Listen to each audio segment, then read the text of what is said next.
All right. Hello, everyone. Thank you for hopping on this video to just get a little bit of an idea of what an FPR is. And in order to do that, we have brought Matthew Shingler on, who is the Director of Planning, Design, and Construction over at Facilities. So thank you, Matthew, for joining us. Welcome. So we're just going to do a couple questions real quick about the process. So the first one is just, what is an FPR? So FPR is just an acronym for a facilities project request. So it's really anything other than what a normal work order would address. So if you think about you're out on campus and you trip on a piece of existing carpet, you turn in a work order to go fix that. It's a need, but an FPR better represents a want, a new project, a renovation, something to that magnitude.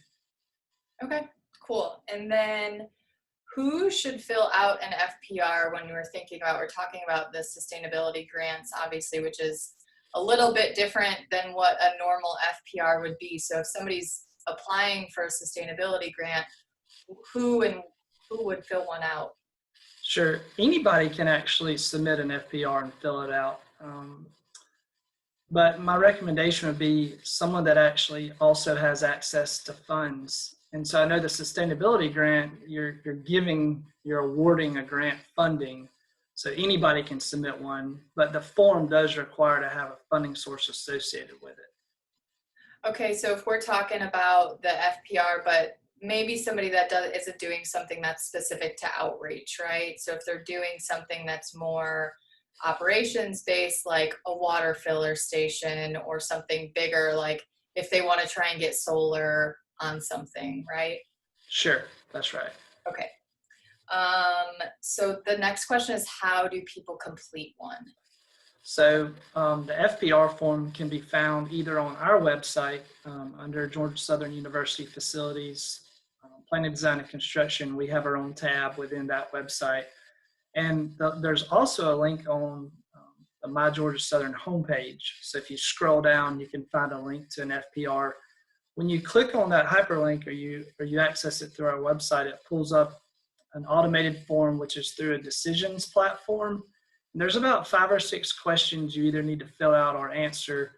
One would be obviously who's submitting it. One would be a funding source. So in this instance, I think we'll get to this a little bit later in our question and answer session because it's going to be related to the sustainability grant. One would be what is the actual scope? Like, what are you requesting and why? So as long as all of those are filled out, you just hit a submit button on the form. It's automated and it'll route to our group.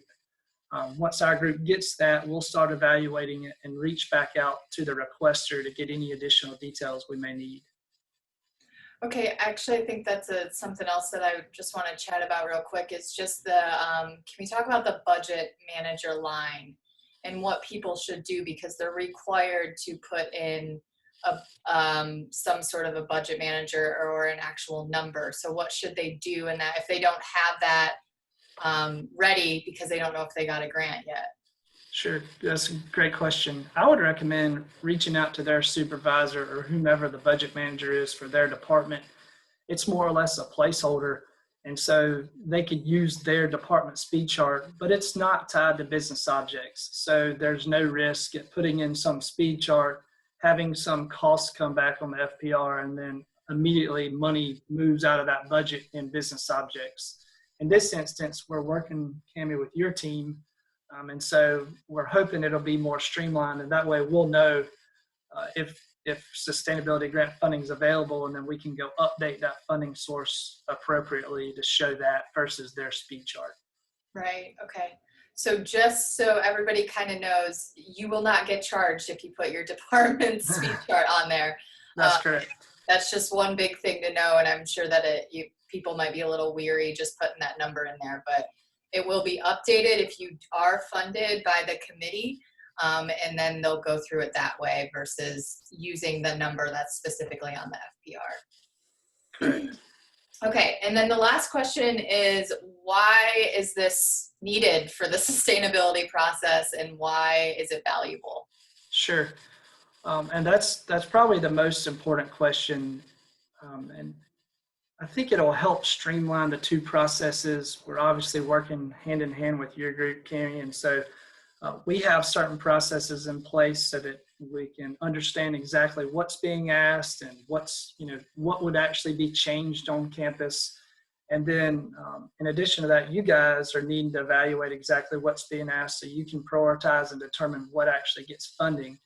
And so utilizing FPR in this sense, we've had some prior conversations so we can better track and help streamline what you guys are actually awarding funds for.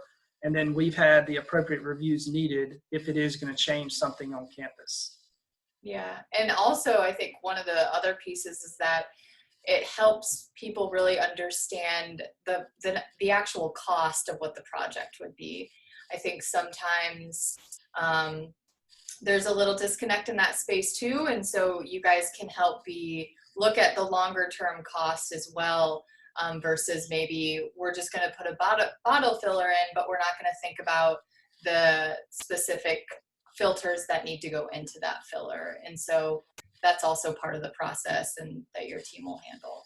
Yeah, that's a great point. And once you actually access the form, it'd be a little easier to understand, but there are separate lines that once we receive the requests and it's assigned to a project manager in-house, they're required to itemize that cost per those different trade lines for whatever the request is. And that's transparent. We share that form back with the requester once we finish.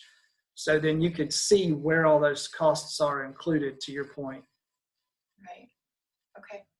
Cool. Well, I think that's all we need. Thank you for your time, and we really appreciate it. And if people have questions specific to the process, you can email just cfs@georgiasouthern.edu, and we'll figure out, if it's a question that I can't answer, we'll figure out what it is, and we'll get back to you as soon as possible. So thanks again, Matthew, for joining us. Absolutely.